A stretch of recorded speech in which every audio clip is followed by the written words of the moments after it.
예, 8월 말 또 9월 초장은 뭔가 좀 탐색하는 그런 국면으로 느껴지죠. 상승하면서도 뻗지는 못하고 오늘도 조금 조정 권역에서의 상승 모색입니다. 시황 흐름들 체크하고 전략 세우겠습니다. 오늘 10시 시황 해설은 테이버 김태영 작가님 함께 하겠습니다. 어서 오세요. 안녕하세요. 네.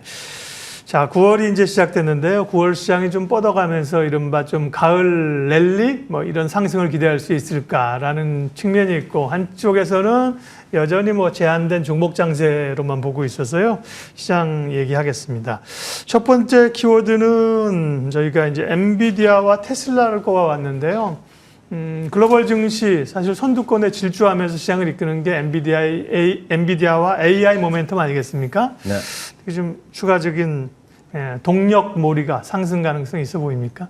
일단 엔비디아 같은 경우에는 투자 의견이 월스트리트에서도 양분되고 있습니다. 한쪽에서는 AI가 정말로 돈이 된다라고 하면서 더 상승할 것이다 라고 이야기를 하고, 또 한쪽에서는 아직까지 확인이 필요하다라는 얘기를 하고 있는데, 결국 핵심은 AI가 돈이 되냐, 이 부분에 있어가지고 투자자들이 집중을 할 것이다 라고 말씀을 드리고 싶습니다.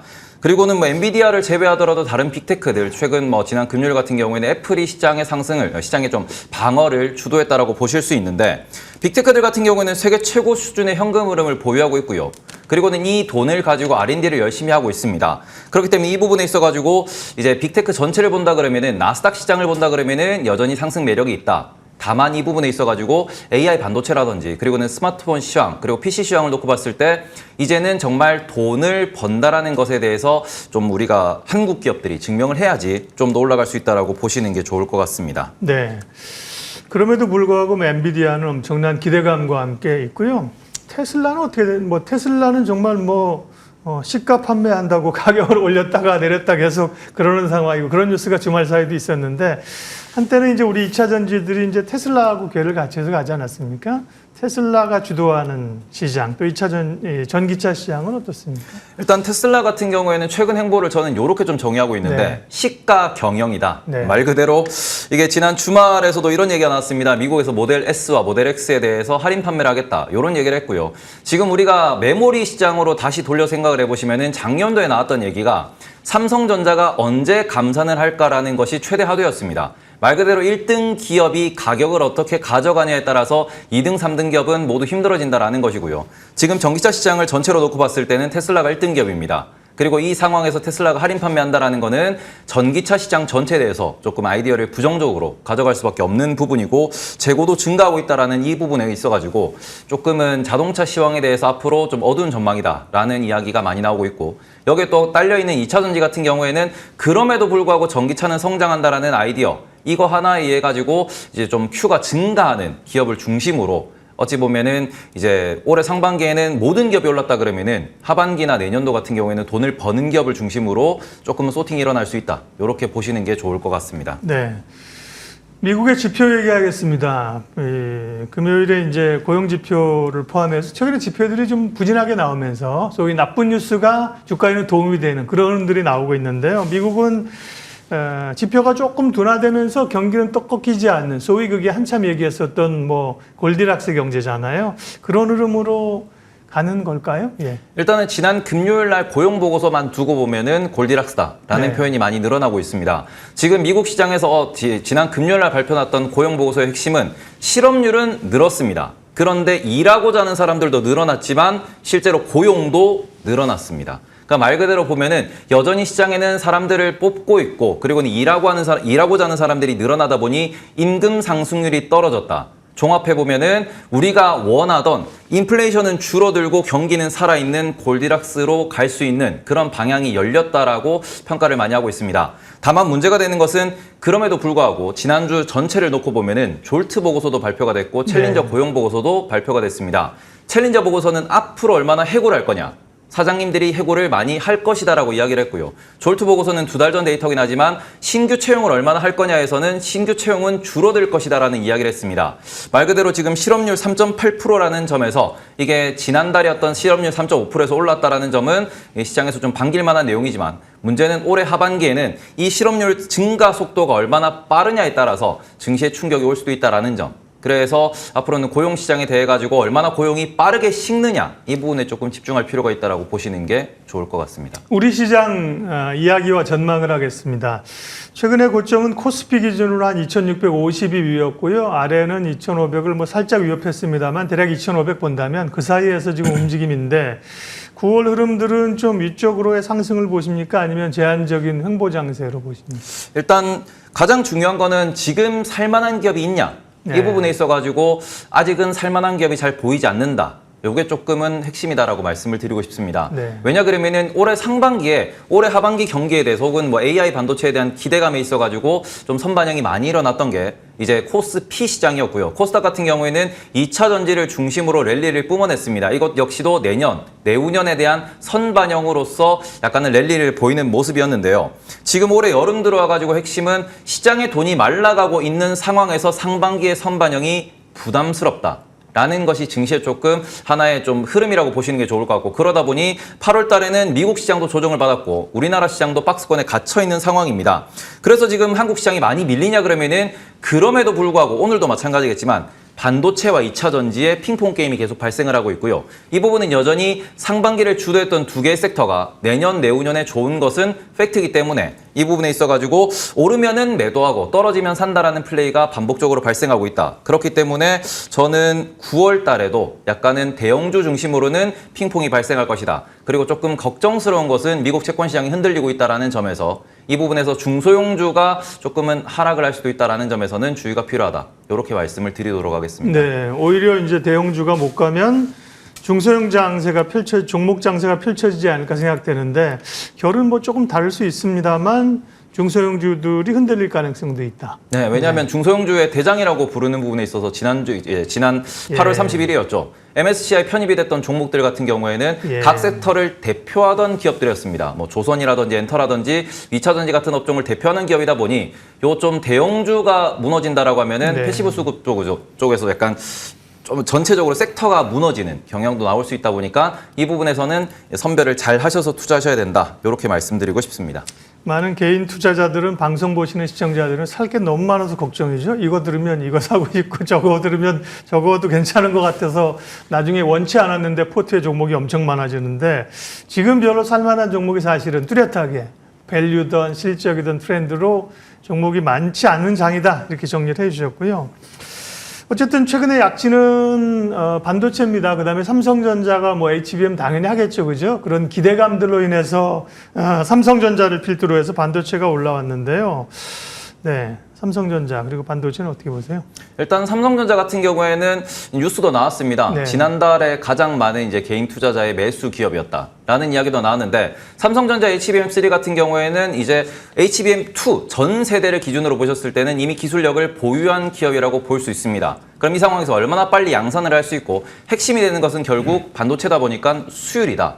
말 그대로 생산을 했을 때 얼마나 효과적으로 만들어내고 이익을 많이 창출해내느냐 이 부분에 있어서 투자자들이 좀 많이 고민할 것 같다라고 보셨으면 좋겠고요. 그리고 엔비디아 발로 이게 실제로 수주가 나올 수도 있다라는 기대감에 지난 금요일 날 조금 강한 상승을 보여줬는데 요게 실제로 우리나라 수출 데이터에 곧 잡히게 될 겁니다. 그러면서 수출 데이터 상에서 이제 메모리 쪽으로 반도체 쪽으로 많이 수출이 늘어난다라고 하면은 그 부분에서는 우리나라 이제 외국인 시각에서 한국에 대한 매력도가 증가할 수 있다. 그렇게 되면은 좀 더 선반영에 대한 기대감을 할 수 있지 않을까라고 보셨으면 좋겠습니다. 네. 그러면 삼성전자보다는 뭐 사실 반도체도 다른 중소형주 소부장 쪽에 관심 있는 분들도 많긴 하니까요. 삼성전자 이제 지수에 미치는 영향, 지난 금요일도 그랬잖아요. 사실 코스닥 밀렸고 삼성전자 안 올랐으면 지수 밀렸을걸요. 그죠? 네, 삼성전자가 6% 올랐는데 가장 문제는 코스피는 보합이었습니다. 그러니까요. 네, 그렇기 때문에 완전히 수급을 다 가져갔던 게 조금은 무서운 하루였다. 이 부분에 있어서 이제 외국인이 삼성전자를 매수하는 그 구간에서 소부장들이 조금은 상반기에 선반영된 부분이 조금은 문제가 되지 않았나 이렇게 생각하고 있습니다. 그렇군요. 그러면 전체적으로는 뭐 살만한 게 많지 않은 그런 장세라고 예측을 하셨는데 그런 가운데 좀 눈여겨볼 만한 섹터는 어떤 겁니까? 일단은 제가 올해 하반기를 세 가지로 좀 정리를 해서 말씀을 드리려고 세 가지 꼭지를 가져왔습니다. 첫 번째 같은 경우에는 글로벌 흐름을 추종할 때는 결국에는 HBM과 AI가 될 것입니다. 그리고 두 번째 같은 경우에는 경기 침체가 걱정된다 그러면은 현금 흐름이 좋은 기업 그리고는 실적이 유지될 수 있는 기업에 대해서 투자자들이 관심을 가질 것이고요. 마지막으로 세 번째로는 고금리가 걱정되는 것이 현실입니다. 그렇기 때문에 재무가 건전한 기업과 실적이 유지되는 기업, 그리고 수익 창출 능력이 있는 기업, 이런 것들을 종합해 봤을 때는 돈을 잘 벌고 부채 비율이 낮은 반도체 기업을 고르는 게 맞지 않나.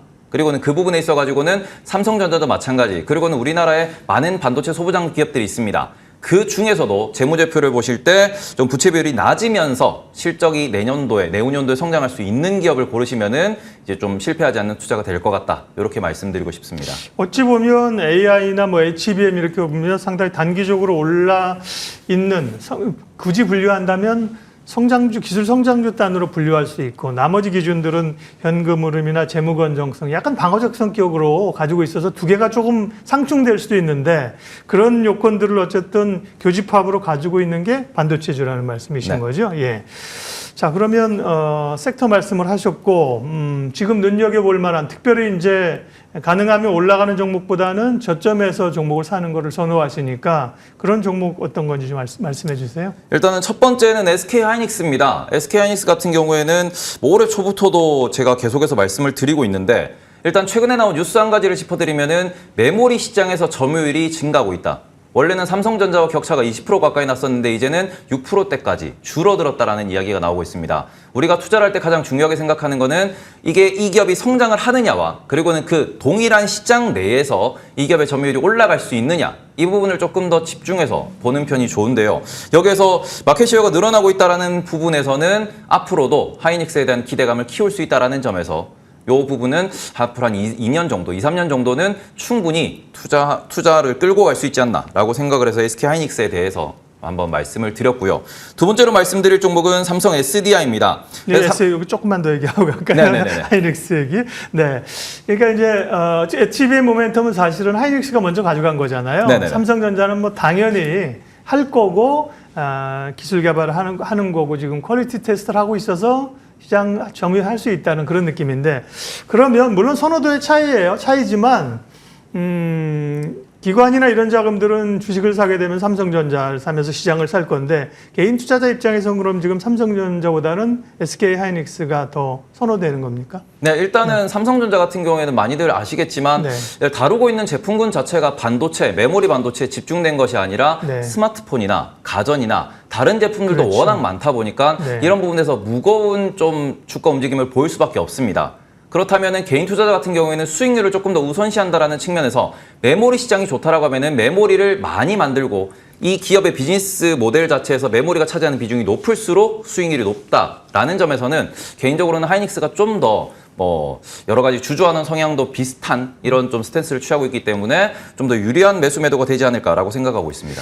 SK하이닉스는 지금 11만 7천 원이에요. 그러니까 이거 저점 구간으로 볼 수도 있고 횡보 구간이니까, 그죠? 네.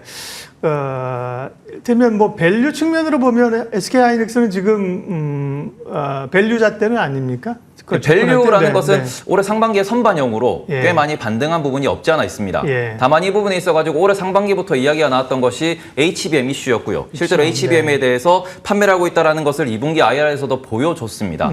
그리고 해서 또 한 가지 추가적으로 생각할 수 있을 만한 것은, 그래서 하이닉스의 목표 주가, 장기 목표 주가는 어느 정도까지 있을 것이냐. 그러면 연초에는 이 부분이 14만 원, 15만 원대였습니다. 네. 그런데 최근에 나오는 보고서를 보면은 10만 원대 후반까지도 이야기가 나오고 있다 보니 그런 부분에서는 목표 주가가 상승하고 있고 HBM에 대해서 기대감이 증가하고 있다는 점에서는 주목해 볼 만하다. 이렇게 좀 말씀을 드리고 싶습니다. 네, 관심 종목으로 SK하이닉스를 먼저 말씀하셨고요.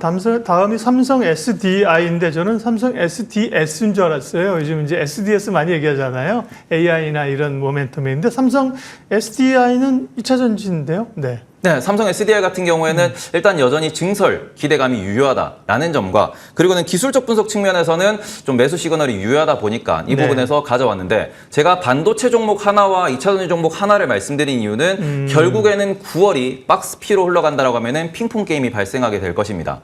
그런 점에서 우리가 투자에 있어가지고 전략을 조금 수립을 해볼 때는 이게 SK하이닉스가 조금 개인 투자자 입장에서는 이게 수익을 거두기가 조금은 유리한 종목이고요. 삼성 SDI 같은 경우에도 이게 LG엔솔보다는 비교적 가볍기 때문에 LG엔솔이 좀 더 무겁게 움직이다 보니까 이런 부분에서는 삼성 SDI에 관심을 가져보는 게 어떨까 싶어서 가져와 봤습니다. 그러니까요. SDI 같은 경우는 사실은 뭐 저점 매수 구간이라고 할 수 있는 그런 영역에 좀 가격대로 보면 와 있네. 셀 업체들이 다 그런가요, 지금? 셀 업체들 같은 경우는 이제 LG엔솔과 삼성 SDI 두 네. 기업을 저는 셀이라고 분류를 하고 있는데 네. 두 기업 모두 최근에는 이게 코스닥의 상승에 비해서는 상당히 조금 부진했었다라고 상반기 때를 좀 정리할 수 있을 것 같고요. 그런 점에서 LG엔솔 같은 경우에는 여전히 최근에 있었던 LG화학의 이제 지분 매도 이슈가 아직까지 좀 있다 보니까 네. 이게 좀 부담감으로 작용할 수 있고 그 부분에서는 삼성 SDI가 좀 더 재밌지 않을까. 이렇게 생각하고 반도체와 있습니다. 2차 전지 어떤 주도주 싸움이 있을 거라는 얘기는 뭐 저도 비슷한 얘기를 좀 해드렸는데, 그러니까 그런 차원에서 반도체에서 SK 하이닉스, 그다음에 2차 전지 가운데 삼성 SDI를 꼽으신 겁니다. 이를테면 뭐 2차 전지 전반적으로 좋다고 생각하고 모멘텀이 아직 살아있고 좋다고 하면 소재 업체도 들어갈 수 있을 텐데 그러니까 그런 관점은 좀 아닌 거죠, 그죠? 지금은 대형주를 조금 중심적으로 말씀드리는 이유는 네. 이게 많이들 경험을 해보셨겠지만 상승 종목보다 하락 종목이 많은 장이라는 단어를 좀 많이 들어보셨을 거예요. 근데 이 부분 같은 경우는 이게 상승 종목이 조금 없다라는 거는 그만큼 살만한 게 없고 지수 전체 매도가 발생한다라는 건데 그런 조금 불안한 장세에 대해서는 이게 미국 채권 시장의 흔들림이 지속되고 있다. 그래서 그 부분은 또 9월 FOMC를 앞두고 있는 입장에서는 좀 더 이게 지속 가능성이 있다라는 측면에서 좀 더 안정적인 포트를 구성하자라는 걸로 이런 대기업들을 좀 말씀드렸다라고 설명드리고 싶습니다. 네, 이해가 충분히 됐습니다. 예, 오늘 시황 해설 여기까지 하겠습니다. 테이버 작가님 함께해 주셨습니다. 고맙습니다.